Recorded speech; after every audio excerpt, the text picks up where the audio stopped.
2021년 8월 9일 월요일 사사기 3장 12절로 31절 말씀. 이스라엘 자손이 또 여호와의 목전에 악을 행하니라. 이스라엘 자손이 여호와의 목전에 악을 행함으로 여호와께서 모압 왕 에글론을 강성케 하사 그들을 대적하게 하심에 에글론이 암몬과 아말렉 자손들을 모아 가지고 와서 이스라엘을 쳐서 종려나무 성읍을 점령한지라. 이에 이스라엘 자손이 모압 왕 에글론은 18년을 섬기니라. 이스라엘 자손이 여호와께 부르짖음에 여호와께서 그들을 위하여 한 구원자를 세우셨으니 그는 곧 베냐민 사람 게라의 아들 왼손잡이 에훗이라. 이스라엘 자손이 그를 의탁하여 모압 왕 에글론에게 공물을 바칠 때에 에훗이 장이 한 규빗이 되는 좌우에 날선 칼을 만들어 우편 다리 속에 차고 공물을 모압 왕 에글론에게 바쳤는데 에글론은 심히 비둔한 자이었더라. 에훗이 공물 바치기를 마친 후에 공물을 메고 온 자들을 보내고 자기는 길갈 근처 돌 뜨는 곳에서부터 돌아와서 가로되 왕이여 내가 은밀한 일을 왕에게 고하려 하나이다. 왕이 명하여 중용케 하라 하매 모셔 선 자들이 다 물러간지라. 에훗이 왕의 앞으로 나아가니 왕은 서늘한 다락방에 홀로 앉아 있는 중이라. 에훗이 가로되 내가 하나님의 명을 받들어 왕에게 고할 일이 있나이다 하매 왕이 그 좌석에서 일어나니 에훗이 왼손으로 우편다리에서 칼을 빼어 왕의 몸을 찌르매 칼자루도 나를 따라 들어가서 그 끝이 등 뒤까지 나갔고 그가 칼을 그 몸에서 빼어내지 아니하였으므로 기름이 칼날에 엉기었더라. 에훗이 현관에 나와서 다락문들을 닫아 잠그니라. 에훗이 나간 후에 왕의 신하들이 와서 다락문이 잠겼음을 보고 가로되 왕이 필연 다락방에서 발을 가리우신다 하고 그들이 오래 기다려도 왕이 다락문을 열지 아니하는지라. 열쇠를 취하여 열고 본즉 자기 주가 이미 죽어 땅에 엎드러졌더라. 그들이 기다리는 동안에 에훗이 피하여 돌 뜨는 곳을 지나 스이라로 도망하니라. 그가 이르러서는 에브라임 산지에서 나팔을 불매 이스라엘 자손이 산지에서 그를 따라 내려오니 에훗이 앞서가며 무리에게 이르되 나를 따르라 여호와께서 너희 대적 모압 사람을 너희 손에 붙이셨느니라 하매 무리가 에훗을 따라 내려가서 모압 맞은편 요단강 나루를 잡아 지켜 한 사람도 건너지 못하게 하였고 그때 모압 사람 1만 명 가량을 죽였으니 다 역사여 용사라 한 사람도 피하지 못하였더라. 그날에 모압 사람이 이스라엘의 수하에 항복하매 그 땅이 80년 동안 태평하였더라. 에훗의 후에 아낫의 아들 삼갈이 사사로 있어 소 모는 막대기로 블레셋 사람 600명을 죽였고 그도 이스라엘을 구원하였더라. 아멘. 오늘은 사사기 3장 12절로 31절 말씀입니다. 사사기 1장 2절은 앞서 이야기했듯이 사사기 전체에 흐르는 어떤 배경과 그 핵심들을 이야기합니다. 사사기는 이스라엘 백성의 타락, 그리고 하나님의 심판, 그 이후에 하나님의 구원, 그리고 나서 이스라엘 백성의 재타락이라고 하는 이 틀이 무한히 계속 반복되는 형태를 취하고 있습니다. 오늘 3장 12절에 보면 이스라엘 자손이 또 여호와의 목전에 악을 행하니라라고 되어 있습니다. 이미 3장 전반부에서 온니엘이라고 하는 사사를 통해서 메소포타미아의 왕을 죽인 일이 있었습니다. 그렇게 하나님께서 이스라엘의 타락 후에 심판을 하시고 구원을 하셨음에도 불구하고 이스라엘은 다시 재타락을 합니다. 오히려 이 재타락의 과정을 반복하면 할수록 더 심해지는 느낌이 듭니다. 그래서 결국 12절에서 이렇게 이야기합니다. 여호와께서 모압 왕 에글론을 강성케 하사 그들을 대적하게 하시매 13절 이스라엘을 쳐서 종려나무 성읍을 점령한지라. 여기서 말하는 종려나무 성읍은 여리고성입니다. 여리고성은 가나안에 들어오는 일종의 출입구 역할을 하는 굉장히 지리적 요충지이고 군사적인 요충지인데 이미 이 여리고성을 빼앗겼다는 거죠. 그리고 나서 14절에 이렇게 되어 있습니다. 이에 이스라엘 자손이 모압 왕 에글론은 18년을 섬기느니라. 여리고를 뺏기고 18년을 섬겼을 정도라면 지금 현재 이스라엘 상황은 굉장히 심각한 겁니다. 근데 참 어처구니 없게도 이 모압 왕 에글론의 이름 에글론은 송아지라는 뜻이라고 합니다. 마치 과거 출애굽 때에 모세가 없는 사이에 금송아지를 만들어 섬겼던 이스라엘 선조의 백성들, 그러니까 백성의 선조들을 생각나게 하는데요. 다만 차이가 있다면 모세 때의 금송아지는 이스라엘 백성들이 자발적으로 만들어서 섬긴 우상신이지만 지금 이 에글론은 하나님께서 이스라엘을 심판하시기 위해 일부러 이스라엘 백성으로 하여금 섬기게 하는 그런 인간인 거죠. 이때 15절 이스라엘 자손이 여호와께 부르짖습니다. 참 어처구니 없는 뭐랄까요? 정말 양심도 없는 그런 상황인데 하나님께서는 그럼에도 불구하고 그들을 위하여 한 구원자를 세우십니다. 곧 베냐민 사람 게라의 아들 왼손잡이 에훗이라고 합니다. 뭐 경우에 따라서 에훗에 대한 여러 가지 해석이 있습니다만 뭐 이 사람이 원래 오른손이 불구였다, 장애였다 뭐 이런 식의 표현을 하기도 합니다만 그렇지 않다라고 보고 있고요. 그냥 순수히 왼손잡이라고 보고 있습니다. 에훗은 모압 왕 에글론에게 공물을 바칠 때 아마도 어떤 대표로 갔던 것 같습니다. 왼손잡이다 보니 오른쪽 아마 다리에 칼을 숨겼던 것 같습니다. 일반적으로 오른손잡이들은 왼쪽 다리에 칼을 차는 거에 비해서 오른쪽에 찼기 때문에 상대적으로 어떤 그 뭐랄까요? 모아방 에글론을 만나러 갈 때에 나름의 어떤 이 속임수 같은 걸 할 수 있지 않았을까라는 생각이 듭니다. 17절은 이렇게 되어 있습니다. 에글론은 심히 비둔한 자이더라. 그러니까 참 이걸 보고 있으면 얼마나 이스라엘 사람들이 한심하고 또한 이 화가 나는지 이렇게 비둔하고 뚱뚱한 에글론, 송아지를 섬기고 있는 이스라엘이 너무나도 한심해 보이는 거죠. 좀 화가 날 정도입니다. 그런데 이제부터 에훗이 본인의 역할을 합니다. 18절 에훗이 곡물 마치기를 마친 후에 곡물 메고 온 자들을 보내고 많은 사람들이 필요 없었던 거죠. 뭐 물론 다른 한편으로 보면은 다른 사람들에게 해가 될까봐 자기 혼자 모든 것을 책임지기 위해 그랬을 수도 있겠지만 에훗이 보기에는 그리 많은 사람들이 필요한 게 아니었습니다. 그리고 자기는 길갈 근처 돌 뜨는 곳에서부터 돌아와서 여기 돌 뜨는 곳이라는 곳이 우상을 만드는 그 돌 같은 거를 이렇게 채석하는 곳 혹은 그런 우상을 만드는 그런 작업장이라는 그런 해석이 있습니다. 그러니까 어떻게 보면은 굉장히 당시 이 가나안 사람들에게는 신성시대는 지역인 거죠. 마치 용한 점집 같은 뭐 그런 느낌이라고 합니다.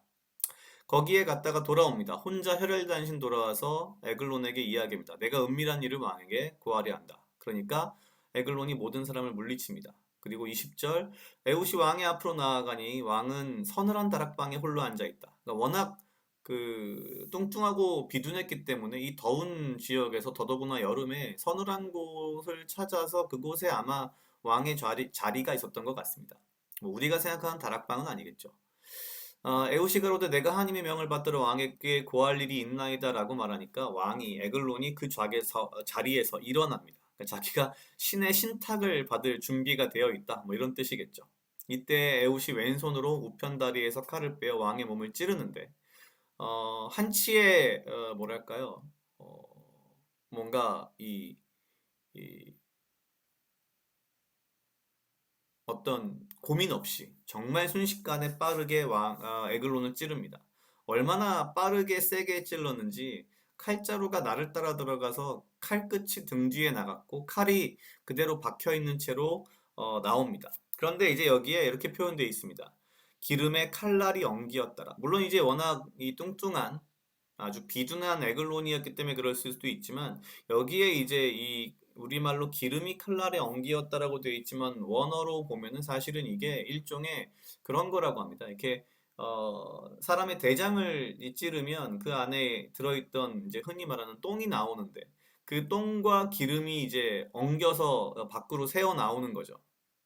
그리고 에웃은 다락문을 잠그고 나옵니다. 에웃이 나간 후에 24절 신하들이 와서 다락문이 잠겼음을 보고 가로되 왕이 필연 다락방에서 발을 가리우신다 하고 여기서 발을 가리운다라는 말은 우리가 하는 말로 그냥 큰 일을 본다 화장실에서 왜냐면 안에서 분명히 그 똥냄새가 났기 때문에 그런 생각을 했겠죠. 그리고 그냥 기다립니다. 기다리다가 나중에 나오지 않으니까 그때서야 열쇠로 열고 들어가 보니 에글론이 죽은 걸 확인합니다. 그 사이에 에훗은 쭉 도망을 해서 결국 에브라임까지 갑니다. 에브라임 산지까지 가서 이스라엘 자손들을 모읍니다. 그래서 그 모압 맞은편 요단강 가루에 자리를 잡고 지나가는 도망치는 모압 사람들을 다 죽입니다. 29절 그때 모압 사람 1만 명 가량을 죽였으니 다 역사여 용사라. 근데 여기 역사라고 되어 있지만 역사가 사실은 냉정하게 당시 표현을 들여다보면 뚱뚱한 사람, 비만인 사람들이었다고 합니다. 18년 동안 이스라엘의 피를 빨아먹고 이 비둔해진 에글론 같은 자들이 다 모압 사람들이었던 거죠. 여기까지가 이제 에훗에 대한 이야기고요. 단 한 절, 우리가 말하는 소사사라고 하는 어, 그 사사가 삼갈이라고 등장합니다.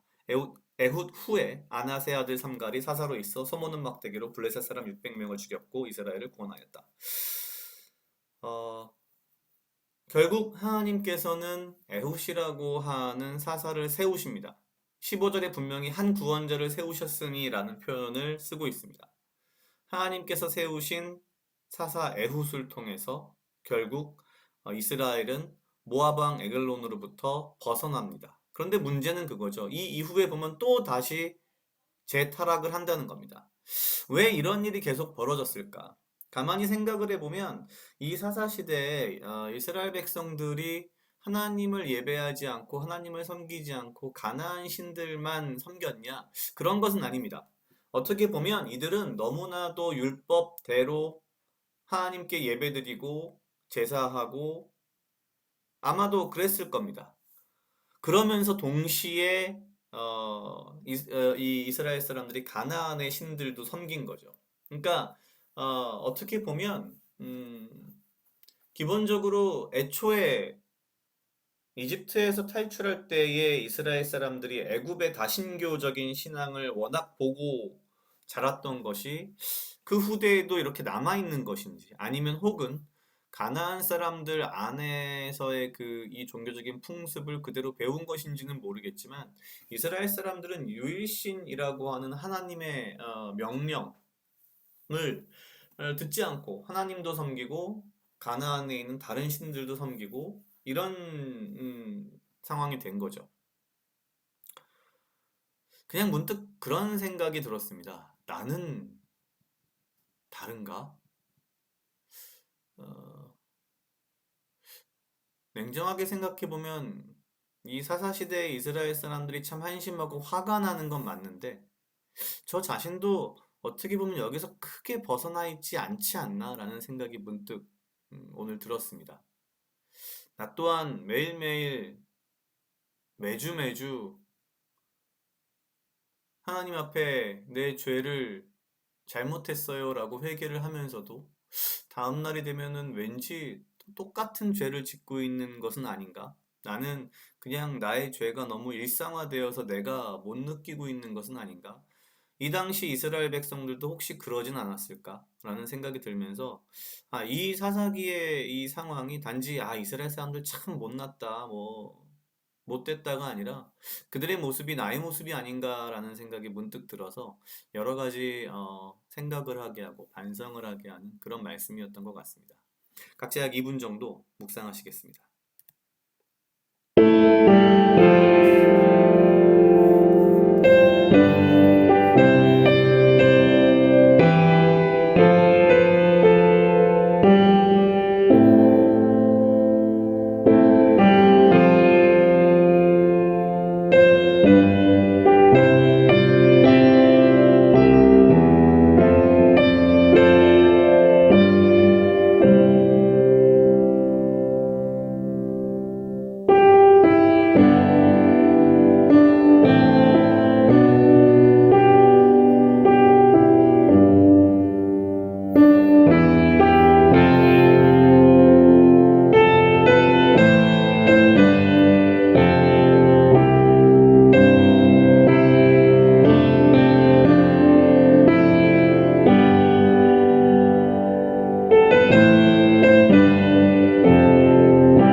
다 같이 기도하시겠습니다. 하나님 아버지 감사합니다. 주여 이 하루도 나와 동행하여 주시옵소서. 주님 나로 하여금 사랑하게 하시옵소서.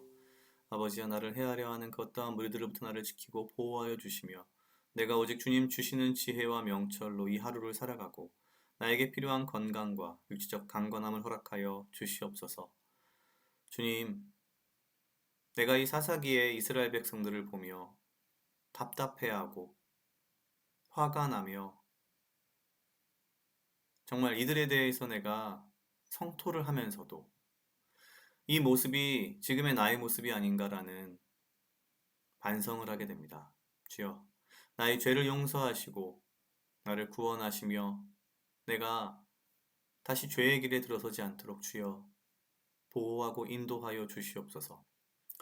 감사합니다. 이 모든 말씀 예수님 이름으로 기도드렸습니다. 아멘.